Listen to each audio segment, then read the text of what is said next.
আকাশবাণী খবর পড়ছি চঞ্চল ভট্টাচার্য। প্রথমে বিশেষ বিশেষ খবর। প্রধানমন্ত্রী বলেছেন, দেশ এখন কেবল প্রযুক্তি ব্যবহারই করছে না, বরং প্রযুক্তিগত রূপান্তরের পথিকৃৎ হয়ে উঠেছে। নতুন দিল্লির ভারত মণ্ডপে emerging science and technology innovation কনক্লেভের উদ্বোধন করে ভাষণ দেন প্রধানমন্ত্রী। উত্তরাখণ্ডের জীবনযাত্রার মানোন্নয়ন হয়েছে এবং নারী শক্তির প্রভূত প্রসার ঘটেছে বলে রাষ্ট্রপতি অভিমত ব্যক্ত করেছেন। তিনি আজ উত্তরাখণ্ডের বিধানসভার বিশেষ অধিবেশনে ভাষণ দেন। ভারত চেম্বার অব কমার্সের ১২৫তম বর্ষপূর্তি অনুষ্ঠানে যোগ দিতে লোকসভার অধ্যক্ষ আজ কলকাতায় এসেছেন। বিহারে প্রথম পর্বে নির্বাচনী প্রচার আগামীকাল শেষ হবে। বিভিন্ন দলের তারকা প্রচারকরা ভোটারদের মন জয়ে ব্যস্ত। তেলেঙ্গানার রাঙ্গারেড্ডি জেলায় এক ভয়াবহ সড়ক দুর্ঘটনায় ১৯ জন প্রাণ হারিয়েছেন। রাষ্ট্রপতি, উপরাষ্ট্রপতি, প্রধানমন্ত্রীর শোক প্রকাশ। বাংলা ও ত্রিপুরার মধ্যে ৪ দিনের রঞ্জি ট্রফি খেলার আজ তৃতীয় দিন। প্রথম ইনিংসে বাংলার ৩৩৬ রানের জবাবে শেষ পাওয়া খবরে ত্রিপুরা করেছে ৬ উইকেটে ১৪৫ রান। আসছে বিস্তারিত খবরে। প্রধানমন্ত্রী নরেন্দ্র মোদী বলেছেন, দেশ এখন কেবল প্রযুক্তির ব্যবহারই করছে না, বরং প্রযুক্তিগত রূপান্তরের পথিকৃৎ হয়ে উঠেছে। নতুন দিল্লির ভারত মণ্ডপে উদীয়মান বিজ্ঞান ও প্রযুক্তি সম্মেলন emerging science and technology innovation কনক্লেভের উদ্বোধন করে শ্রী মোদী বলেন, প্রযুক্তিগত ক্ষেত্রে দেশ উত্তরোত্তর উন্নতি করছে। তিনি বলেন, সরকার দেশে উদ্ভাবনের আধুনিক পরিমণ্ডল তৈরি করার জন্য গবেষণা পদ্ধতি সহজতর করার ওপর গুরুত্ব দিচ্ছে। জনগণের সুবিধার্থে বিশ্বের সবথেকে সফল ডিজিটাল পরিকাঠামো ভারতেই তৈরি হয়েছে। সম্মেলনে প্রধানমন্ত্রী আজ দেশে গবেষণা ও উন্নয়ন পরিকাঠামোকে উৎসাহিত করতে এবং এই বিষয়ে বেসরকারি ক্ষেত্রগুলিকে আরও সক্রিয় করে তুলতে ১ লক্ষ কোটি টাকার গবেষণা, উন্নয়ন ও উদ্ভাবন প্রকল্পের তহবিল সূচনা করেছেন। आज दुनिया का सबसे पहला और सबसे सफल डिजिटल पब्लिक इंफ्रास्ट्रक्चर अगर किसी के पास है तो उस देश का नाम है हिंदुस्तान। हमने रिसर्च डेवलपमेंट इनोवेशन स्कीम भी शुरू की है और इसके लिए 1 लाख करोड़ रुपए की राशि तय की गई है। हमारा प्रयास है कि प्राइवेट सेक्टर में भी रिसर्च एंड डेवलपमेंट को बढ़ावा मिले। पहली बार हाई रिस्क और हाई इम्पैक्ट प्रोजेक्ट के लिए कैपिटल भी उपलब्ध कराई जा रही है। রাষ্ট্রপতি দ্রৌপদী মুর্মু আজ উত্তরাখণ্ড বিধানসভার বিশেষ অধিবেশনে ভাষণ দিয়েছেন। তিনি বলেছেন, উন্নয়নের ধারাবাহিক প্রচেষ্টার ফলে ওই রাজ্যে মানব জীবনের মানোন্নয়ন হয়েছে, সাক্ষরতার হার বাড়ায় তিনি সন্তোষ প্রকাশ করেন। রাষ্ট্রপতি জানিয়েছেন, রাজ্যের নারী শিক্ষার প্রসার ঘটেছে, কমেছে প্রসবকালীন মৃত্যু ও সদ্যজাতদের মৃত্যুর হার। স্বাস্থ্য পরিষেবার উন্নয়নে রাজ্য সরকার কাজ করছে বলেও তিনি জানিয়েছেন। উত্তরাখণ্ডের পবিত্র ভূমিকে তিনি আধ্যাত্মিকতা ও বীরত্বের স্থান বলে বর্ণনা করেন। এই রাজ্যের তরুণ প্রজন্ম সেনায় যোগ দিয়ে দেশ রক্ষায় যেভাবে নিজেদের নিয়োজিত করেছে তারও প্রশংসা করেন তিনি। গত ২৫ বছরে উত্তরাখণ্ড পরিবেশ, পর্যটন, শিক্ষা, ডিজিটাল পরিকাঠামো উন্নয়নে প্রভূত উন্নতি করেছে বলেও রাষ্ট্রপতি অভিমত ব্যক্ত করেন। बहुत प्रसन्नता की बात है कि विगत 25 वर्षों की यात्रा के दौरान उत्तराखंड के लोगों ने विकास के प्रभावशाली लक्ष्य हासिल किए। पर्यावरण, ऊर्जा, पर्यटन, स्वास्थ्य सेवा और शिक्षा के क्षेत्रों में राज्य ने सराहनीय प्रगति की। डिजिटल और फिजिकल कनेक्टिविटी तथा इंफ्रास्ट्रक्चर डेवलपमेंट के क्षेत्रों में भी विकास हुआ है। টেলিযোগাযোগ দপ্তর চতুর্থ জাতীয় ডিজিটাল জীবন শংসাপত্র কর্মসূচির সূচনা করেছে। এই কর্মসূচির আওতায় দেশের প্রতিটি জেলার জেলা সদর এবং ২০০০-এর বেশি মহকুমা শহরে পেনশনভোগীদের সহায়তা করা হবে। বিজ্ঞান ও প্রযুক্তি মন্ত্রী ডক্টর জিতেন্দ্র সিং নতুন দিল্লিতে চতুর্থ জাতীয় ডিজিটাল জীবন শংসাপত্র অভিযানের অধীনে SBI এর এক মেগা ক্যাম্পে যোগদান করবেন।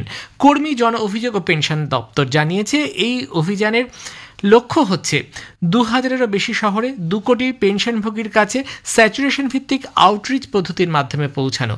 মন্ত্রক সূত্রে আরও বলা হয়েছে, এই অভিযানে আধার ভিত্তিক ফেস অথেন্টিকেশন প্রযুক্তি ব্যবহারের ফলে পেনশনভোগীরা বায়োমেট্রিক যন্ত্র ছাড়াই তাদের জীবন শংসাপত্র জমা দিতে পারবেন। Bank, India post payments bank, Aadhaar, বৈদ্যুতিন তথ্য ও প্রযুক্তি মন্ত্রক, রেল এবং পেনশনভোগী কল্যাণ সমিতি সহ সমস্ত প্রধান অংশীদাররা যোগ দিচ্ছেন এই অভিযানে। লোকসভার অধ্যক্ষ ওম বিড়লা আজ একদিনের সফরে এখন কলকাতায়। বণিক সভা, ভারত চেম্বার অব কমার্স BCCর ১২৫তম বর্ষপূর্তির অনুষ্ঠানের সূচনা করবেন তিনি। এই অনুষ্ঠানের মূল ভাবনা বিকশিত ভারত। আজ সকালে বিমানবন্দর থেকে নেমে তিনি আউটরাম স্ট্রিটের শ্রী সদনে যান। দেশের সামগ্রিক উন্নয়ন, অর্থনৈতিক অগ্রগতি এবং শিল্পক্ষেত্রের বিস্তার ও ভবিষ্যৎ পরিকল্পনা নিয়ে বিসিসির এই অনুষ্ঠানে আলোচনা করবেন উপস্থিত অতিথিরা। শহরের শিল্প বাণিজ্য ক্ষেত্রে ভারত চেম্বার অফ কমার্সের দীর্ঘদিন ধরে যে ভূমিকা পালন করে আসছে, এই অনুষ্ঠানে তার এক ঐতিহাসিক মাইলফলক হিসেবে বিবেচিত হচ্ছে। ওম বিড়লার উপস্থিতি এই বর্ষপূর্তি উদযাপনকে আরও তাৎপর্যপূর্ণ করে তুলবে। জানা গেছে, লোকসভার অধ্যক্ষ দুপুরে ওই অনুষ্ঠানে যোগ দেওয়ার পর কলকাতা রাজভবনে রাজ্যপাল সিভি আনন্দ বোসের সঙ্গে বৈঠক করবেন। সন্ধ্যাতেই তার দিল্লি ফিরে যাওয়ার কথা। এসআইআর আবহে পশ্চিমবঙ্গের উত্তর 24 পরগনার স্বরূপনগর থেকে গতকাল ফের 33 জন বাংলাদেশিকে আটক করেছে সীমান্তরক্ষী বাহিনী বিএসএফ। পুলিশ গতকাল এদের বসিরহাট আদালতে তুললে বিচারক 14 দিনের জেল হেফাজতের নির্দেশ দেন। গত দুদিনে স্বরূপনগরে 15টি শিশুসহ মোট 56 জন বাংলাদেশিকে গ্রেফতার করা হয়। এদিকে পশ্চিমবঙ্গের মালদার হবিবপুর থানার ভারত বাংলাদেশ সীমান্তবর্তী ইটাঘাটি এলাকায় অবৈধভাবে ভারতে প্রবেশের চেষ্টায় বিএসএফের হাতে এক বাংলাদেশি ধরা পড়ে। শিলিগুড়ির ভারত নেপাল সীমান্তে পানিট্যাঙ্কি থেকেও এক বাংলাদেশিকে আটক করেছে এসএসবি। এ খবর প্রচারিত হচ্ছে আকাশবাণী থেকে। আমাদের সংবাদ শোনা যাবে ইউটিউব চ্যানেল আকাশবাণী সংবাদ বাংলা, ফেসবুক ও ইনস্টাগ্রাম আকাশবাণী সংবাদ কলকাতা এবং এক্স হ্যান্ডেল এআইআর নিউজ কলকাতাতে। বিহারে আসন্ন বিধানসভা নির্বাচনের প্রথম পর্বের প্রচার আগামীকাল শেষ হবে। শেষ লগ্নের প্রচারে এনডিএ এবং মহাজোটের তারকা প্রচারকরা বিভিন্ন বিধানসভা কেন্দ্রে তাঁদের দলের হয়ে প্রচার অভিযান আরও জোরদার করেছেন।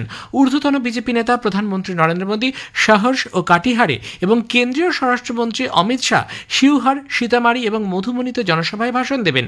মহাজোটের মুখ্যমন্ত্রী পদপ্রার্থী আরজেডি নেতা তেজস্বী যাদব বক্সার, ভোজপুর, সারন, পাটনা এবং নালন্দা জেলায় নির্বাচনী প্রচারে অংশ নেবেন। তেলেঙ্গানার রাঙ্গারেড্ডি জেলার চেলেভার কাছে মির্জাগুড়া খানাপুরা সড়কে এক মর্মান্তিক পথ দুর্ঘটনায় 19 জন প্রাণ হারিয়েছেন, আহত 20। আজ সকাল 8টা নাগাদ ভিকারাবাদ হায়দ্রাবাদ সড়কে একটি ট্রাক একটি দুচাকার গাড়িকে ওভারটেক করার সময় একটি আরটিসি বাসের সঙ্গে সংঘর্ষ হয় বলে জানা গেছে। ভিকারাবাদের পুলিশ আধিকারিকরা জানিয়েছেন 19 জনের মৃতদেহ নিকটবর্তী হাসপাতালে নিয়ে যাওয়া হয়েছে, আহতদের চিকিৎসা চলছে। রাষ্ট্রপতি দ্রৌপদী মুর্মু, উপরাষ্ট্রপতি সিপি রাধাকৃষ্ণন এবং প্রধানমন্ত্রী নরেন্দ্র মোদী এই ঘটনায় গভীর শোক ব্যক্ত করেছেন। সামাজিক মাধ্যমে এক বার্তায় রাষ্ট্রপতি এই দুর্ঘটনাকে দুর্ভাগ্যজনক বলে অভিহিত করেছেন। আহতদের দ্রুত আরোগ্য কামনা করেন তিনি। উপরাষ্ট্রপতি সিপি রাধাকৃষ্ণনও দুর্ঘটনাটিকে দুঃখজনক বলে অভিহিত করেছেন। সংকটের এই সময়ে ক্ষতিগ্রস্ত মানুষ এবং তাদের পরিবারের প্রতি সমবেদনা জানিয়েছেন তিনি। প্রাণহানির ঘটনায় প্রধানমন্ত্রী গভীর শোক ব্যক্ত করেছেন এবং আহতদের দ্রুত আরোগ্য কামনা করেছেন। প্রধানমন্ত্রী জাতীয় ত্রাণ তহবিল থেকে নিহতদের নিকটাত্মীয়কে 2 লক্ষ টাকা এবং আহতদের 50,000 টাকা আর্থিক সহায়তার ঘোষণা করা হয়েছে। 35 জন ভারতীয় মৎস্যজীবীকে আজ গ্রেফতার করেছে শ্রীলঙ্কার নৌসেনা। এই মৎস্যজীবীরা তামিলনাড়ু এবং কারাইকলের বাসিন্দা। আন্তর্জাতিক জলসীমা লঙ্ঘন করার অভিযোগ আনা হয়েছে তাদের বিরুদ্ধে।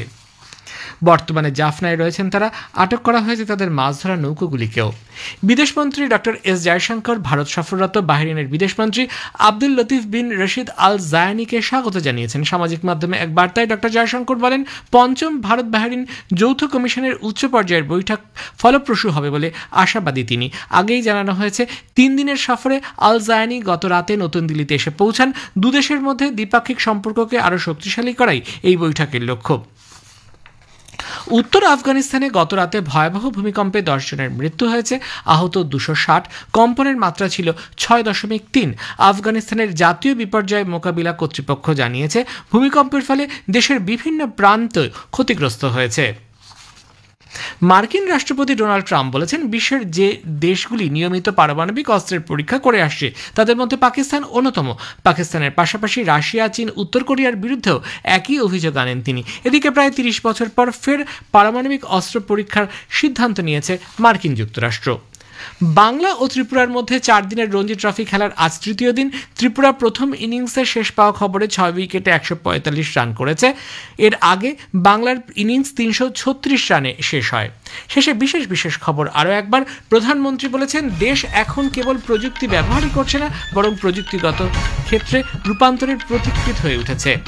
উত্তরাখণ্ডের জীবনযাত্রার মানোন্নয়ন হয়েছে এবং নারী শিক্ষার প্রভূত প্রসার ঘটেছে বলে রাষ্ট্রপতি অভিমত ব্যক্ত করেছেন। খবর শেষ হলো, এরপর শুনবেন স্থানীয় সংবাদ।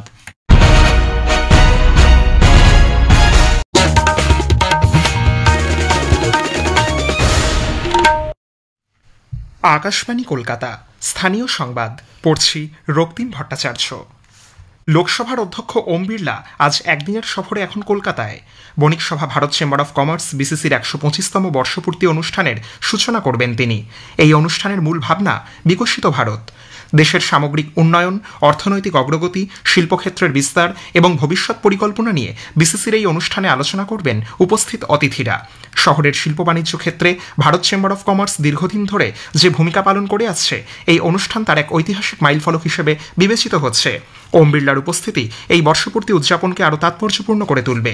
জানা গেছে, লোকসভার অধ্যক্ষ দুপুরে ওই অনুষ্ঠানে যোগ দেওয়ার পর রাজভবনে রাজ্যপাল সিভি আনন্দ বোসের সঙ্গে বৈঠক করবেন। সন্ধেতেই তার দিল্লি ফিরে যাওয়ার কথা।